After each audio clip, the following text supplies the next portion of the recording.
অবশ্যই আপনাকে কম থেকে শুরু করতে হবে। বেশি থেকে যদি শুরু করেন, হুট করে না জানিয়ে ছাগলের মহামারী দেখা দিবে, তখন আপনার অনেক টাকা লস হয়ে যাবে। আর আপনি যদি একটা অসুস্থ ছাগলকে দেখে মনে হবে একদম সুস্থ ছাগল। আসসালামু আলাইকুম। আপনারা গত ভিডিওতে অনেকে কমেন্ট করেছিলেন যে কিভাবে কম টাকায় ছাগলের খামার শুরু করা যায়, এ নিয়ে অনেকেই জানতে চেয়েছিলেন। তো আমি কিভাবে কম টাকায় ছাগলের খামার শুরু করেছিলাম সেটা আজকে আপনাদের বলবো। তো আপনারা যদি ছাগলের খামার শুরু করতে চান তাহলে অবশ্যই এরকম একটা ঘর তৈরি করতে পারেন। আমি সর্বপ্রথম এরকম একটা ঘর তৈরি করেছিলাম। বড় খামারের আগে সব খামারই হওয়া জরুরি। আপনারা যদি এরকম একটা ঘর তৈরি করেন, আপনাদের বাস যদি নিজের না হয় তাহলে সর্বোচ্চ আপনাদের 5,000 বা 5,500 টাকা খরচ হবে। যেমন আমার এই যে তিন 3 লাখ ছিল, 3,000 টাকা। এটা হচ্ছে এই যে সাইজ হচ্ছে 10 ফিট বাই 10 ফিট। এটাতে 10টা ছাগলের মতো, 10-15টা ছাগলের মতো রাখা যাইতো। পরে তখন আবার বড় ঘর যখন লাগবে তখন বড় ঘর দিতে পারবে। কিন্তু যখন আপনি ছাগলের খামারটা শুরু করবেন, তখন অবশ্যই আপনাকে কম থেকে শুরু করতে হবে। বেশি থেকে যদি শুরু করেন, হুট করে না জানিয়ে ছাগলের মহামারী দেখা দিবে, তখন আপনার অনেক টাকা লস হয়ে যাবে। আর আপনি যদি কম টাকা দিয়ে শুরু করেন, আপনার ছাগল যদি মারাও যায়, কোনো দুর্ঘটনাও ঘটে, তাহলে আপনার লসের পরিমাণটা কম হবে। তো আপনারা এরকম একটা ঘর 5,000 5,500-এর ভিতরে হয়ে যাবে। আর ঘরটা দেওয়ার সময় অবশ্যই ঘরটা বিজ্ঞানসম্মত ভাবে দিবেন। আসলে ছাগল হচ্ছে আরামপ্রিয় প্রাণী। তো ছাগল সবসময় আরামের জায়গায় থাকতে পছন্দ করে। এই যেমন ছাগলের ঘরের মাথা দিয়ে করতে হয়, যে এখানে যে 3.5 ফিট 3 ফিটের মতো আমি ইনটু দিছি। এবং এবং এটা এটা আমি মাথা স্কিম করছি, যে এটা ফাঁকা ফাঁকা দিছি। এটাতে এই যে ছাগল টয়লেট করলে, এটা টয়লেট প্রসাব করলে এটা নিচে পড়ে যায়।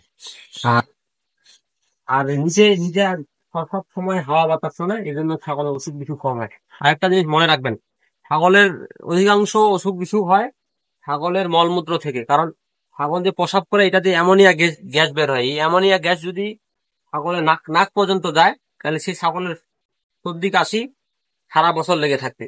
আপনি আমার এই নিচেটা দেখতে পারেন, একদম শুকনা, উপরটা একদম শুকনা, কোনো রকম কাদা কাদা পানির কোনো সিস্টেম নেই।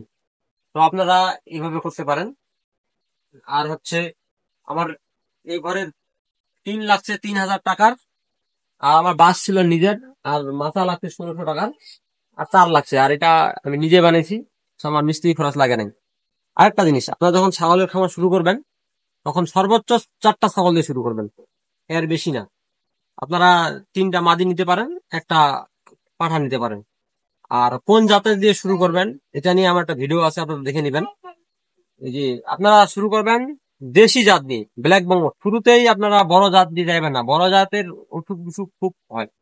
এবং সেটা সহজ, শুরু থেকেই যদি ছাগল পালন না করেন সেটা ম্যানেজমেন্ট করা কঠিন। আর দেশি ছাগল তুলনামূলক ম্যানেজমেন্ট করা সহজ। আপনারা দেশি অথবা দেশি ক্রস নিতে পারেন, তাহলে আপনাদের জন্য সহজ হবে। আর আরেকটা বিষয় হচ্ছে, ছাগল বেঁধে পালার চিন্তা করেন না। কারণ ছাগল বেঁধে পাললে ছাগলের গ্রোথ তেমন হয় না। আপনাদের অবশ্যই উচিত হবে ছাগল যদি ছেড়ে পালা যায় সেরকম ব্যবস্থা করা। আর আপনারা ছাগল কেনার ক্ষেত্রে হাট বাজার এড়িয়ে যাবেন। ছাগল আপনারা যত সম্ভব পারেন হাট বাজার থেকে না যেন, আপনারা চেষ্টা করবেন যেন হাট বাজার থেকে না কেনার।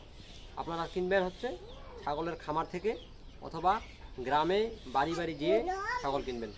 হাট বাজারে কেউ সুখে শান্তিতে ভাই ছাগল বিক্রি করতে যায় না। অধিকাংশ ছাগলের অসুখ বিসুখ হলে ছাগল বিক্রি করতে যায়। তো আপনারা চেষ্টা করবেন, কারণ আপনারা নতুন, আপনারা অভিজ্ঞ না হলে আপনারা অবশ্যই ছাগল কেনার ক্ষেত্রে ঠেকবেন। কারণ ছাগলের যে দালালগুলো থাকে, ওরা এমনভাবে ছাগল নিয়ে যায়, একটা অসুস্থ ছাগলকে দেখে মনে হবে একদম সুস্থ ছাগল। তো আপনারা ওই ক্ষেত্রে ভুল করতে পারেন। এই জন্য আপনারা ছাগলের খামারে অথবা বাড়ি বাড়ি গিয়ে পছন্দ করে ছাগল নিতে পারেন। সেক্ষেত্রে আপনার দামও কম পড়বে এবং আপনি সুস্থ ছাগলও পাবেন। আরেকটা জিনিস, আপনারা যদি বাজারে ছাগল কিনে থাকেন, তাহলে আপনারা মিনিমাম বাজারটা 10 বার যাবেন, আগে ব্যয়ের মতো যাবেন। যে আগে দেখবেন কিভাবে ছাগল কেনা বেচা হয়, কিভাবে ক্রয় করতে হয়, সেভাবে আপনারা ছাগল ক্রয় করবেন। আর এগুলোই ছিল বিষয়। ইনশাল্লাহ আমি এই আমার ছোটো খামার থেকে কত লাভ করছি কত টাকা আমার প্রফিট, ছোট খামার থেকে কীভাবে বড় খামার দিলাম, আমি আপনাদেরকে ভিডিওর মাধ্যমে আস্তে আস্তে জানাবো ইনশাল্লাহ। এই ছিল আর কি আজকের ভিডিও। আসসালামু আলাইকুম।